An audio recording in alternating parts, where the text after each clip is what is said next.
Hi ಎಲ್ರಿಗೂ. ನಾವಿವತ್ತು ವಡಾಪಾವ್ ಮಾಡೋದು ಹೇಗೆ ಅಂತ ನೋಡೋಣ ಬನ್ನಿ.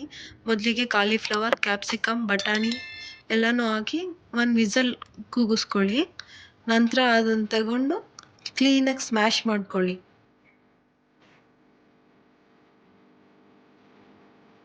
ಆನಂತರ ಒಂದು ಪಾನ್ ಇಟ್ಟು ಎಣ್ಣೆ ಹಾಕಿ ಸಿಮ್ಮಲ್ಲಿ ಇಟ್ಕೊಳ್ಳಿ.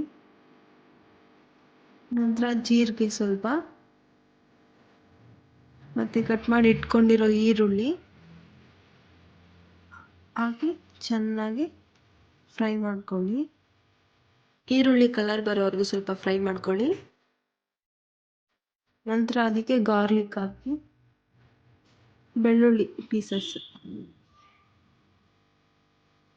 ಮತ್ತು ಬಟರ್ ಹಾಕ್ಕೊಳ್ಳಿ. ನೀವು ಎಷ್ಟು ಬಟರ್ ಹಾಕ್ತಿರೋ ಅಷ್ಟು ಟೇಸ್ಟಿಯಾಗಿ ಬರುತ್ತೆ. ಗ್ರೇವಿ ತುಂಬ ಚೆನ್ನಾಗಿರುತ್ತೆ ಬಟರ್ ಜಾಸ್ತಿ ಹಾಕಿದಷ್ಟು. ಸ್ವಲ್ಪ ಆಯಿಲ್ ಜಾಸ್ತಿ ಹಾಕ್ಕೊಳ್ಳಿ.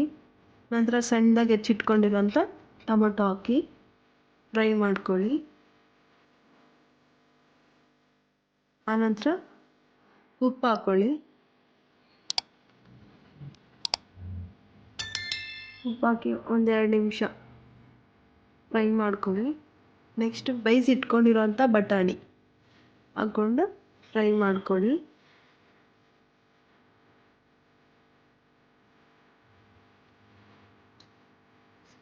ಈಗ garam masala 1 tablespoon, Aachi chicken masala 1 tablespoon, 2ರಿಂದ 2.5 ಟೇಬಲ್ ಸ್ಪೂನಷ್ಟು ರೆಡ್ ಚಿಲ್ಲಿ ಪೌಡ್ರ್ ಹಾಕ್ಕೊಳ್ಳಿ.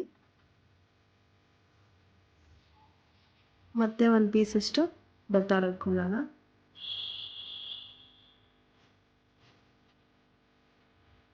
ಆ ಬಟರ್ ಕರಗೋಷ್ಟು ಮತ್ತು ಸ್ಪೈಸಸ್ ಎಲ್ಲ ಹಸಿ ಸ್ಮೆಲ್ ಹೋಗೋವರೆಗೂ ಫ್ರೈ ಮಾಡ್ಕೊಳ್ಳಿ.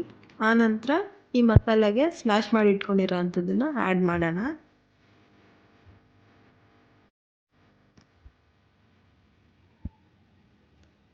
ಕ್ಲೀನಾಗಿ ಮಿಕ್ಸ್ ಮಾಡ್ಕೊಳ್ಳಿ. ಸ್ವಲ್ಪ ನೀರು ಹಾಕ್ಕೊಂಡು ಸ್ವಲ್ಪ ನೀರು ಹಾಕ್ಕೊಂಡು ಮಿಕ್ಸ್ ಮಾಡ್ಕೊಳ್ಳಿ. ನಿಮಗೆ ಗೊತ್ತಾಗುತ್ತೆ ಎಷ್ಟಕ್ಕೆ ಬೇಕಾಗುತ್ತೆ ನೀರು ಅಂತ. ಹೆವಿ ಗಟ್ಟಿನೂ ಇರಬಾರ್ದು, ತೆಳ್ಳಗೂ ಇರಬಾರ್ದು, ಮೀಡಿಯಮ್ ಆಗಿರಬೇಕು. ಆ ಥರ ಮಾಡ್ಕೊಳ್ಳಿ. ಸ್ವಲ್ಪ ನೀರು ಹಾಕ್ಕೊಂಡು ಮಿಕ್ಸ್ ಮಾಡ್ಕೊಳ್ಳಿ. ಆನಂತರ ಮತ್ತೆ ಇನ್ನೊಂದು ಸಲ ಕ್ಲೀನಾಗಿ ಸ್ಮ್ಯಾಶ್ ಮಾಡ್ಕೊಳ್ಳಿ.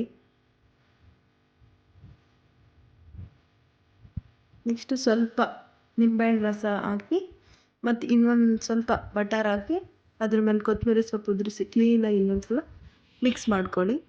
ಈಗ ಗ್ರೇವಿ ರೆಡಿಯಾಗಿದೆ. ಅದನ್ನು ಸೈಡಿಗಿಟ್ಟು ನಾವು ಬ್ರೆಡ್ ಬಿಸಿ ಮಾಡ್ಕೊಳ್ಳೋಣ. ಒಂದು ಪಾನಿಗೆ ಸ್ವಲ್ಪ ಮಾಡಿಟ್ಟಿರೋಂಥ ಗ್ರೇವಿ 1 ಸ್ಪೂನಷ್ಟು ಹಾಕಿ ಅದಕ್ಕೆ 1 ಬಟರ್ ಹಾಕಿ ಸ್ವಲ್ಪ ಮಿಕ್ಸ್ ಮಾಡ್ಕೊಳ್ಳಿ. ನಂತರ ಪಾವ್ ಬಜ್ಜಿ ಬಂದು ಕಟ್ ಮಾಡಿ ಆ ಪಾನ್ ಮೇಲಿಟ್ಟು 2 ಸೈಡು ಕ್ಲೀನಾಗಿ ರೋಸ್ಟ್ ಮಾಡ್ಕೊಳ್ಳಿ. ಲೋ ಫ್ಲೇಮಲ್ಲಿ ಇಟ್ಕೊಳ್ಳಿ. 2 ಸೈಡು ಕ್ಲೀನಾಗಿ ರೋಸ್ಟ್ ಆದಮೇಲೆ ಒಂದು ಪ್ಲೇಟಿಗೆ ಸರ್ವ್ ಮಾಡ್ಕೊಳ್ಳಿ ಗ್ರೇವಿ ಜೊತೆ. ನಂತರ ಸೈಡಿಗೆ ಈರುಳ್ಳಿ ಕೊತ್ತಂಬರಿ ಸೊಪ್ಪು ಇಟ್ಕೊಂಡ್ರೆ ತುಂಬ ರುಚಿಯಾದ ಪಾವ್ ಬಜ್ಜಿ ಸವಿಯಲು ಸಿದ್ಧ.